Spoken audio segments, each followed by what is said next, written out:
श्रोते हो, नमस्ते. आपल्या सर्वांना शुभ दिवस. श्रोते हो, जीवनाचा प्रवास करत असताना या जगात काही नाती अशी असतात ना की ज्यांना पर्यायच नसतोय.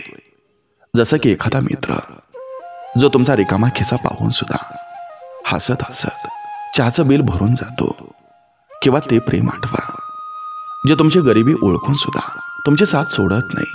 किंवा श्रोते हो, तो माणूस आठवा जो तुमच्या शांततेमध्ये सुद्धा तुमचं दुःख ओळखतो आणि फक्त डोक्यावर हात ठेवून म्हणतो, घाबरू नकोस, मी आहे ना.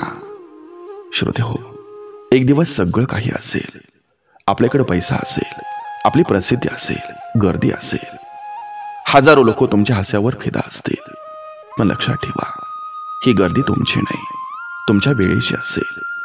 खरं तर श्रोते हो, आपले तेच आहेत जे आपल्या पडत्या काळात आपल्याला निस्वार्थ प्रेम देतात, निस्वार्थ साथ देतात, जे तुमचे अश्रू समजतात आणि जे तुमच्याकडे काहीच नसताना सुद्धा तुम्हाला परिपूर्ण मानतात.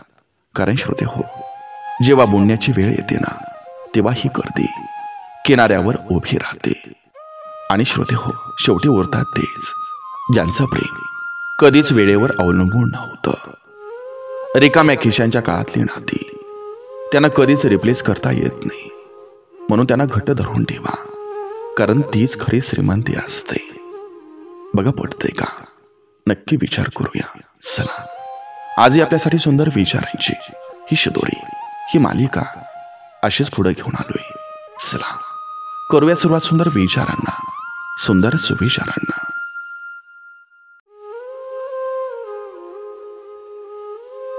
आयुष्य वळण घेत असेल तर सारासार विचारांचा इंडिकेटर हा दाखवावा लागतो. विचारांच्या वेगावर नियंत्रण ठेवत मनाचा ब्रेक हळूवार दाबावा लागतो आणि स्वतःचं प्रतिबिंब आरशात बघून आत्मविश्वास वाढवावा लागतो. तरच आयुष्य सुरळीत होतं.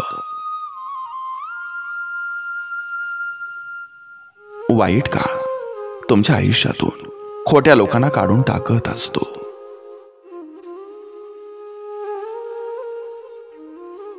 वर्षभरातून एकदा येणाऱ्या लक्ष्मीच्या मुहूर्तावर पूजन करण्यासाठी सर्वांची धडपड असते, पण आयुष्यभरासाठी आपल्या घरी आलेल्या तिला आदर देताना मात्र बऱ्याचदा मनावर झापड असते.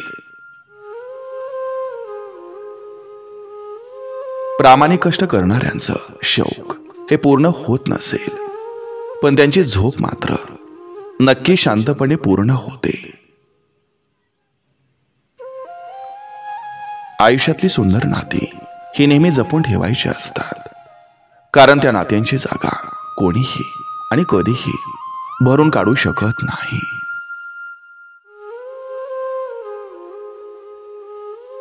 वडील म्हणजे देवाचं रूप, त्यांच्याशिवाय आयुष्य म्हणजे रिकामं मंदिर असतं.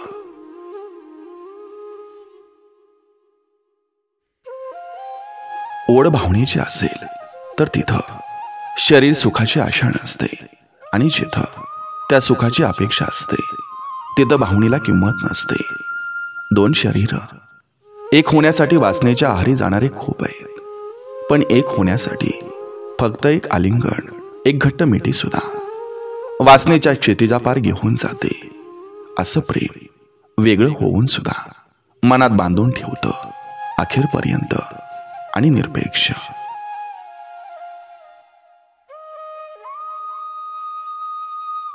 जी व्यक्ती तुमची भावनिक किंवा मानसिक होऊ शकत नसेल तर त्यांच्याशी शारीरिक होणं म्हणजे स्वतःची फसवणूक करून घेत आहात.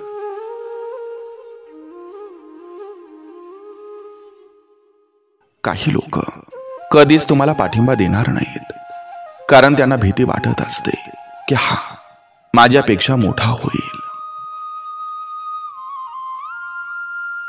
पिना मारून एखाद्याचं घर बर्बाद करताय, पण लक्षात ठेवा, जेव्हा त्या तुम्हाला टोचतील तेव्हा सहन करायची सुद्धा तयारी ठेवा.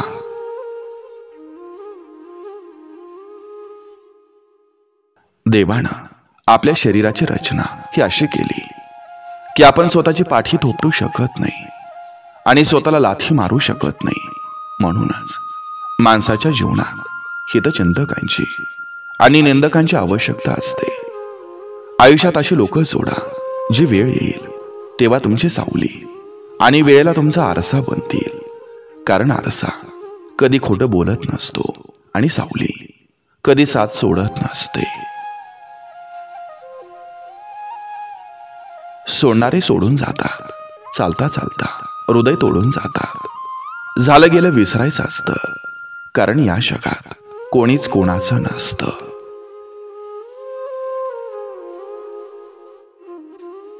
प्रेम असो किंवा भोजन, प्रमाणापेक्षा जास्त मिळालं की लोक अर्ध्यावर सोडून जातात. जुन्या वादांचं ओझं हे डोक्यावर ठेवलं तर चालायचं सोडा, श्वास घेणं सुद्धा अवघड होतं. भूतकाळ उगाळत बसला तर भविष्य सुद्धा खचत जातं. कारण ओझं झटकल्याशिवाय आयुष्यात भरारी घेता येत नसते.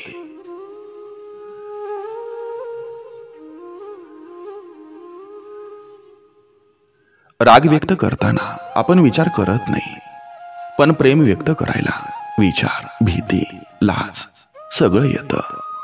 जर मनापासून नातं टिकवायचं असेल तर प्रेम बोलून दाखवायला हवं.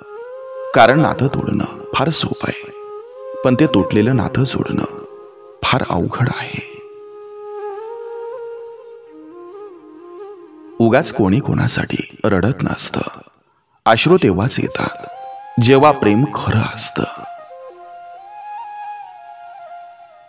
माणसाच्या वागण्यात जर बदल झाला तर आपण समजून जायचं की आपली जागा दुसऱ्या व्यक्तीनं घेतली आहे.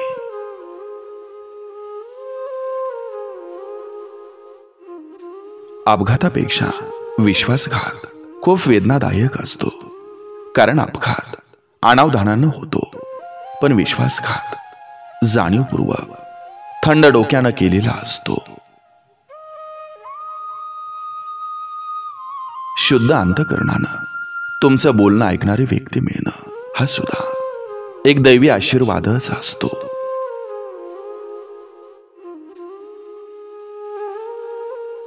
जे संघर्ष करून कमावले त्याची जाण नसणं म्हणजे अपयश.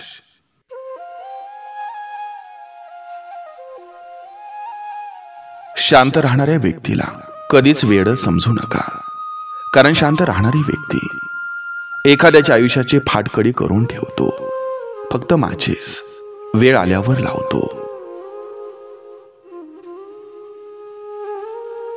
शरीरावरची जखम भरून निघते, काळजावरचे घाव सुद्धा कालांतराने विरून जातात, पण स्वाभिमानाला लागलेली ठेच ही मात्र निरंतर ठसठसत राहते.